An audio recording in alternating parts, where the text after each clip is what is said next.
नमस्कार दोस्तों। Middle east में लगातार बढ़ते तनाव के बीच एक बड़ी खबर सामने आई है। भारत का एक तेल टैंक हॉर्मुज जलडमरू मध्य से सुरक्षित निकलकर भारत की ओर रवाना हो गया है। लेकिन इस खबर के सामने आते ही देश की राजनीति भी गर्म हो गई है। बीजेपी के राष्ट्रीय प्रवक्ता गौरव भाटिया ने कहा है कि हॉर्मुज से भारत का जहाज आना एक बड़ी कूटनीतिक और राजनीतिक जीत है। प्रधानमंत्री नरेंद्र मोदी ने पहले ही कहा था कि देश को कोई दिक्कत नहीं होगी, लेकिन आज इस बात से विपक्ष जरूर परेशान है। अब सवाल यह है, क्या सच में यह भारत की बड़ी जीत है और आखिर हॉर्मुज जलडमरू मध्य इतना महत्वपूर्ण क्यों है? आज के इस वीडियो में हम आपको पूरी मामला आसान भाषा में समझाने वाले हैं। हॉर्मुज जलडमरू मध्य क्यों इतना अहम है? सबसे पहले समझते हैं कि हॉर्मुज जलडमरू मध्य आखिर है क्या। यह दुनिया के सबसे महत्वपूर्ण समुद्री रास्तों में से एक है। यह रास्ता फारस की खाड़ी को अरब सागर से जोड़ता है। दुनिया के लगभग 20% तेल की सप्लाई इसी रास्ते से गुजरती है। भारत जैसे देशों के लिए यह रास्ता और भी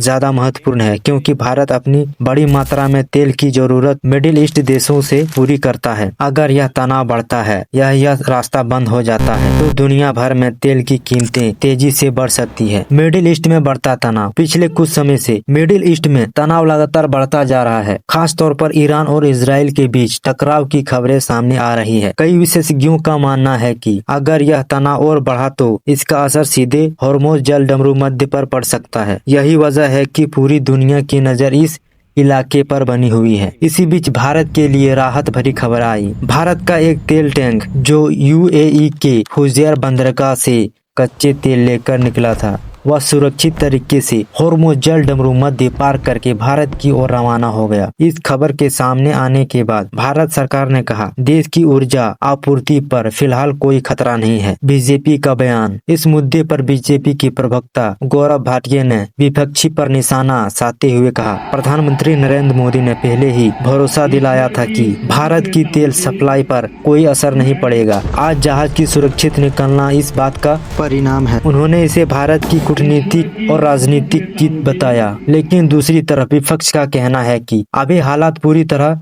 सामान्य नहीं है। उनका कहना है कि मिडिल ईस्ट में तनाव अभी भी बना हुआ है और अगर स्थिति बिगड़ती है तो भारत की ऊर्जा सुरक्षा पर असर पड़ सकता है। इसीलिए सरकार को पहले ही तैयारी करना चाहिए। भारत पर क्या असर पड़ सकता है? अगर भविष्य में हॉर्मुज जलडमरू मध्य में कोई बड़ा संकट आता है तो भारत पर इसका कई असर पड़ सकते हैं। तेल की कीमतों में तेजी से बढ़ोतरी, पेट्रोल और डीजल महंगा होना, गैस की कीमतों पर असर, देश की अर्थव्यवस्था पर दबाव। इस वजह से भारत सरकार लगातार स्थिति पर नजर बनाए हुए है। भारत की रणनीति क्या है? विशेषज्ञों का कहना है कि भारत अब अपनी ऊर्जा सुरक्षा को मजबूत करने के लिए कई कदम उठा रहे हैं, जैसे अलग अलग देशों से तेल खरीदना, रणनीतिक तेल भंडार बढ़ाना, नवीकरणीय ऊर्जा पर जोर देना, ताकि भविष्य में किसी संकट का असर कम से कम पड़ेगा। तो दोस्तों, हॉर्मुज जलडमरू मध्य से भारत का तेल टैंक सुरक्षित निकला, निश्चित रूप से एक राहत भरी खबर है। लेकिन मिडिल ईस्ट में स्थिति अभी भी संवेदनशील बनी हुई है। ऐसे में भारत को लगातार कूटनीतिक और रणनीतिक कदम उठाने होंगे ताकि देश की ऊर्जा सुरक्षा बनी रहे। दोस्तों, आपकी क्या राय है? क्या यह सच में भारत की बड़ी कूटनीतिक जीत है या फिर यह सिर्फ एक सामान्य घटना है? अपनी राय कमेंट में जरूर बताइए। अगर आपको यह वीडियो पसंद आया हो तो वीडियो को लाइक करें, चैनल को सब्सक्राइब करें और ऐसे ही महत्वपूर्ण खबरों के लिए जुड़े रहें हमारे साथ। धन्यवाद।